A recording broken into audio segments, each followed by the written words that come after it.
বিশ্বাসের উপরেও একটা গল্প বলবো। বিশ্বাসের উপরে কিন্তু পুরো পৃথিবী দাঁড়িয়ে আছে, এবং আজকের ডেটে আমরা মন্দিরে গিয়ে প্রার্থনা করি বা মসজিদে গিয়ে আমরা প্রে করি, সবই কিন্তু বিশ্বাসের একটা বিরাট বড় ক্ষমতা। সো আমরা যদি বিশ্বাসের উপরে বিশ্বাস না রাখি, নিজেকেই ডাউট করি তো অনেক সময়, হবে তো, পারবো তো। মাধ্যমিক পরীক্ষা দিতে যাচ্ছি, তার আগেই প্যানিক করছি।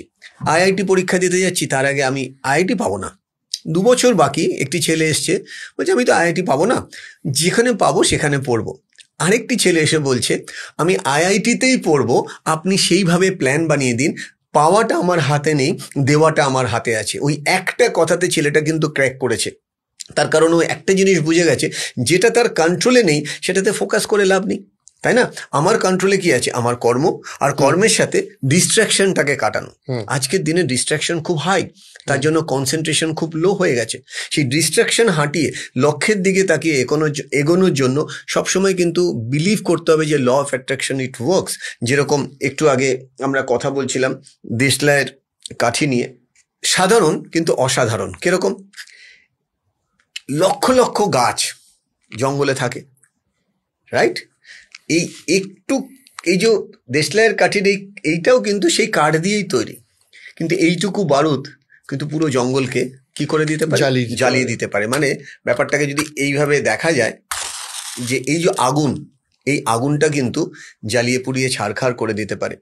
ব্যাপারটাকে যদি এভাবে দেখা যায় যে পৃথিবীতে বহু মানুষ সফল হচ্ছে, তার কারণ তারা জানে যে আমার ভেতরে যেটা আছে সেটার ব্যাপারে আমি কাজ করছি কিনা। যেরকম এই দেশলাইয়ের কাঠির সাথে আমি পেন্সিল বক্সের এক্সাম্পল দিতে পছন্দ করব। আমাদের লাইফটা না, প্রত্যেকেরই লাইফটা অনেকটা পেন্সিল বক্সের মতন। মানে পেন্সিল বক্স সে স্বপ্নে দেখতে পাচ্ছে তাকে একটা বাক্সে ভরে পৃথিবী নামক জায়গায় পাঠানো হচ্ছে, এবং সে যখন অলমাইটির কাছে প্রশ্ন করা হচ্ছে আমাকে কোথায় পাঠানো হচ্ছে, বলে দেখতে থাকো না তোমার সাথে কি ঘটে। সে দেখলো এই বাক্সটা কোনো একটা দোকানে কেউ কিনে নিয়ে গেল এবং দোকানে রাখলো।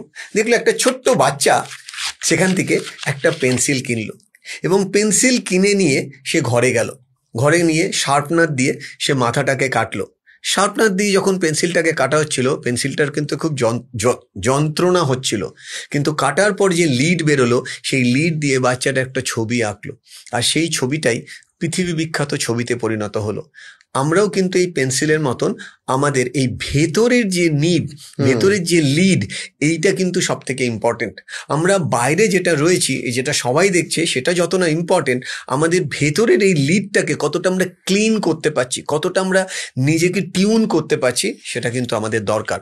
আমাদের নিজেদের এই পেন্সিল বক্সের মতন পৃথিবীতে আসা আর কিছু করে যাওয়া, সেটার উপরে কিন্তু আমাদের এগিয়ে যেতে হবে। যে কারণে একটা খুব সুন্দর গল্প আছে, 2 বন্ধু রাম আর শ্যাম নদী দিয়ে যাচ্ছে, নদীর পাশ দিয়ে হঠাৎ করে রাম দেখলো শ্যাম তাকে একটা জোরে থাপ্পড় মারলো।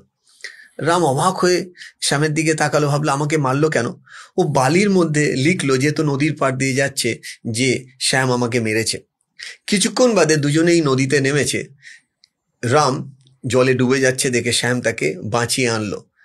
রাম উঠেই একটা পাথরের মধ্যে এইভাবে ছেনি হাতুড়ি দিয়ে লিখলো যে শ্যাম আমাকে বাঁচিয়েছে। শ্যাম হাসতে হাসতে জিজ্ঞেস করলো, দেখো ভাই, আমি তোমাকে মারলাম, তুমি লিখলে বালিতে, আমি তোমায় বাঁচালাম, তুমি লিখলে পাথরে, কেন? রাম হাসতে হাসতে বলল, বালিতে লিখেছি এই কারণে, তুমি আমার সাথে যা করেছো সেটাকে আমি ফরগিভ অ্যান্ড ফরগেট করে দিতে চাইছি। আর পাথরে লিখলাম এই কারণে, তুমি আমার জন্য একটু হলেও যে ভালোটা করোনি, আমার জীবন বাঁচিয়েছো, সেই জন্য পাথরে। আমরা সাধারণ জীবনে কতজন এটা করতে পারি যে আমার জীবনে কেউ আমার দুঃখের সময় যদি কেউ উপকার করে থাকে, তার কথাটা মনের ধরে রেখে যদি আমি এগোতে পারি, আর কে আমার ক্ষতি করেছে সেটাকে যদি ফরগিভ ফরগেট করতে পারি, তাহলে 80% ক্লিয়ারিটি কিন্তু এসে গেল। আমরা ঠিক উল্টোটা করি, কে আমাকে কি করেছে। বহু মহিলাকে দেখেছি, with all due respect, after marriage বা ম্যারেজের 3-4 বছর পরে তার রিলেশনশিপ নিয়ে প্রচুর কমপ্লেন, কিন্তু একটা দিন সেখানে ভালোও হয়তো কিছু হয়েছে।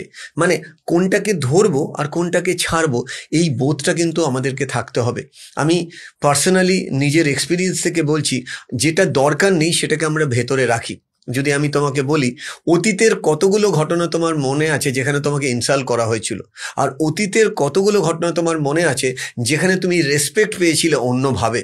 তুমি দেখবে সাধারণভাবে এই প্রশ্নটা যদি আমার শ্রোতারাও নিজেকে নিজে করে, দেখবে 10টা 12টা 15টা মনে পড়ে যাবে তার জীবনের দুঃখের জায়গাগুলো। আমরা with all due respect to everyone, mind করবেন না, অনেকটা দুঃখ বিলাসীও হয়ে গেছি। অনেক সময় দুঃখ না পেলেও ভাবছি আমার লাইফে দুঃখ নেই কেন, তার মানে কি আমি সব ঠিক হয়ে গেল, তার মানে বড় বিপদ আসছে। কিন্তু আমি যদি সবসময় এভাবে ভাবতে পারি কভি খুশি কভি গম, এটা তো থাকবেই, ওর মধ্যে দিয়েই তো ব্যালেন্স বুঝতে হবে।